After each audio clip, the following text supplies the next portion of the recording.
In a world where many of us spend hours hunched over computer screens or hovering over our smartphones, maintaining spinal health is so important. Research done by the World Health Association has found that 80% of people will suffer from back or neck pain in their lives. Women seem to be more affected than men when it comes to lower back pain, and back and neck pain is one of the most common reasons for sick leave in the workplace.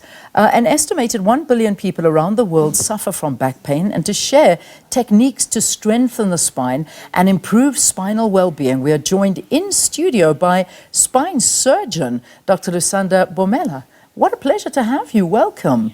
Thank you, Leon. It's a pleasure to be here. You know, and it is so important to have a conversation like this because so many people just suffer in silence with back pain. It's like, oh, my back, oh, my God, and you complain. You do complain. But these complaints are real, and from what I'm reading here, it sounds like it's so common.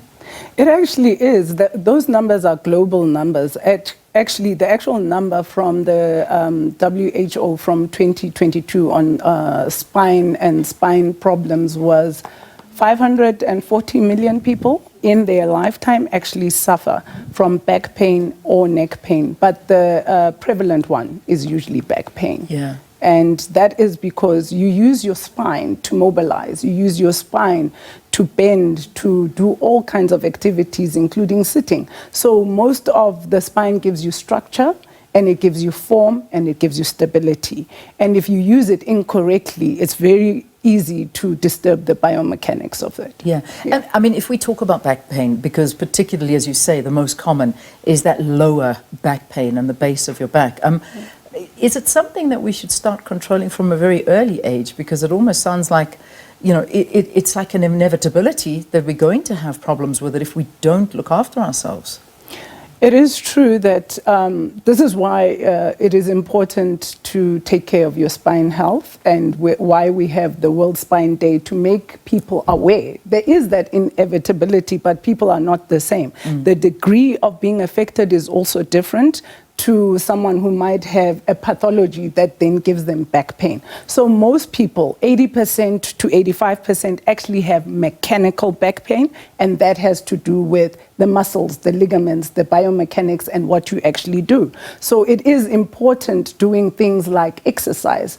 When we talk about exercise, we're talking about weight-bearing type of exercise, the walking, brisk walking, the jogging, sitting correctly. What is the correct posture? You find that most people will tend to slouch over forward, or slump. Absolutely. And if you are working, you're working on a couch and you've got your laptop there, that's not the correct posture, because what you're going to do, you start going down. So I try to educate, and even WHO is advocating for education of how to take care of your spine. So spine ergonomics is now the latest thing that we are concerned with, such as have a correct desk, have the correct computer at the right height, standing computer or standing desk versus a sitting, depending what the symptoms are of the patient. Sometimes I imagine, you know, as much as we can control a lot of it and try and exercise and work ourselves to get it, but there are certain people that, unfortunately, you have to go the surgery route.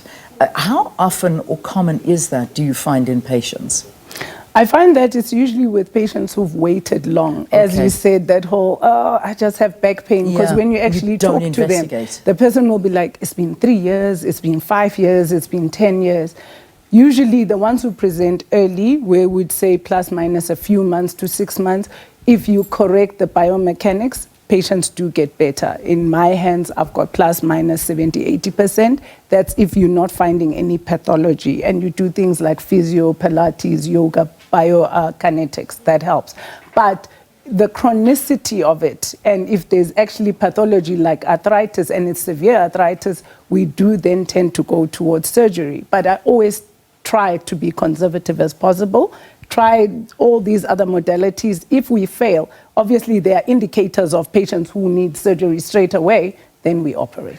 Let's talk about things that may damage your back. Obviously, we've spoken about posture, the way we sit, the way we slouch, the way, especially spending so much time. And from young, I mean, you know, we never, as a youngster, personally, I was never in front of a computer. There weren't computers around. Yes, I slouched at my desk and, you know, always had this body thing that was a problem. But these days, with people spending 90% of their day, either in front of a camera or sitting on their cell phones going like that, and literally going like that.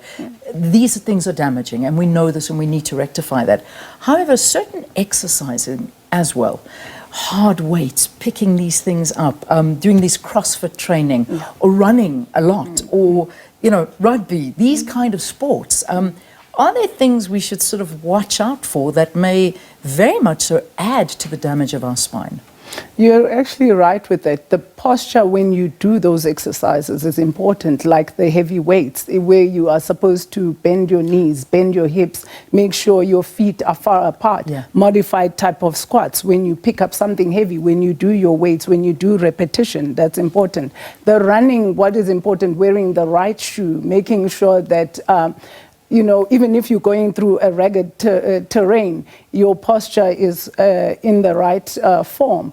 And that's where things like podiatrists come in, and they look at how are you walking. You find that the runner is running on the outer part of their foot and putting strain at the hips and the knees. So that is where awareness comes in. Are you wearing the correct gear? Are you doing the exercise that you are doing properly? And are you stretching? Stretching is very important because it makes then the muscle limber and it's ready for you to go into that activity that you are supposed to do. Even after, it's also important to stretch. Yeah, I mean, there are so many considerations. What about weight? I mean, being overweight, does that, logically that tells me that puts a massive strain on your joints, your back, everything else? Yes, there's been scientifically proven, there's no doubt about it, that obesity and overweight has a role in back pain as well as neck pain, but mostly back pain.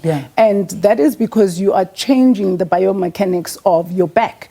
Most of your weight should be carried in the front, which is at the disc and in the vertebra when we're talking about spine.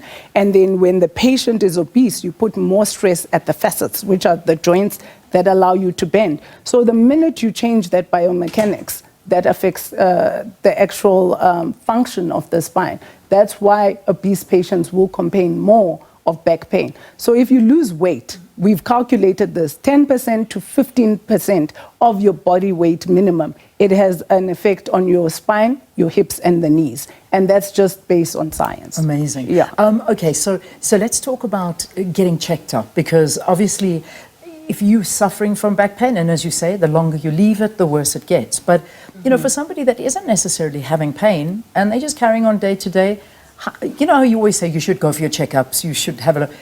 Does that mean the same for your spine? Should you go for a spinal checkup and just check you're okay?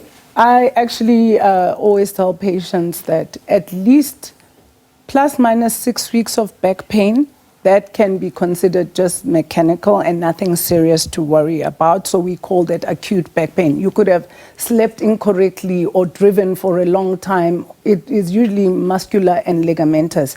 And most people, that will resolve. You start worrying if this pain is there more than 3 months and it's not resolving, it's not getting better, I would then have that checked out. Okay, so it's something where you look at the time span, look at the situation. And then go and have a look at it. I mean, there's also things like scoliosis. That's another issue. And we never talk about these things. I must say, this is one of probably the first times I have sat and spoken to somebody about back issues and back pain, and I'm realizing the importance of it. So let's perhaps look at scoliosis and how does one actually go about preventing something like that? I suppose scoliosis, what we must say, is that proper hunchback. Well, you'll know more than me. Okay. You put it in medical terms. I'm like putting it in basic terms here. Okay. I actually have to correct that. Scoliosis is actually a bent back. It goes like in an S shape. Okay. What you are describing when the patient goes like this is called a kyphosis. Oh. And I will just explain that the most common cause of that is usually weakened bone. Yeah. So you get with the older patients who are osteoporotic. Yeah. So what that means is the bone mineralization is not normal. So the calcium is not actually doing what it's supposed to increase the bone density or the bone mass. So we look at things like calcium, vitamin D, vitamin C, that affects your bone quality.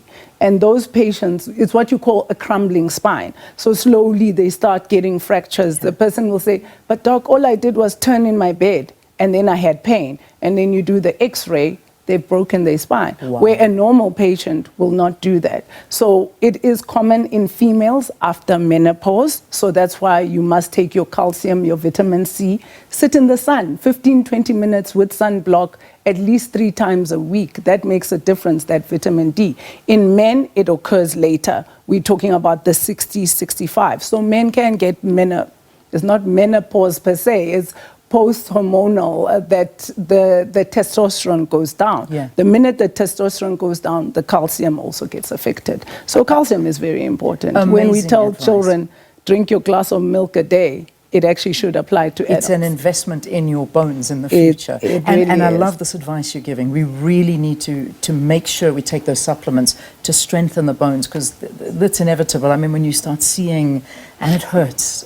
Like, I went to bed, I was fine, I woke up, I'm now, what's wrong You with look me? at it and you see the patients, you see them in the shopping malls, Yeah. and you're like, you know, bone quality. That's what we're talking about. Thank you for talking to us. This has been so It's a vital. pleasure. Dr. Lusanda Bomela, she is a spine surgeon talking to us about World Spine Day awareness and all of the things that you and I just take for granted. And we need to prevent the pain before it all happens. And I hope these tips have helped you.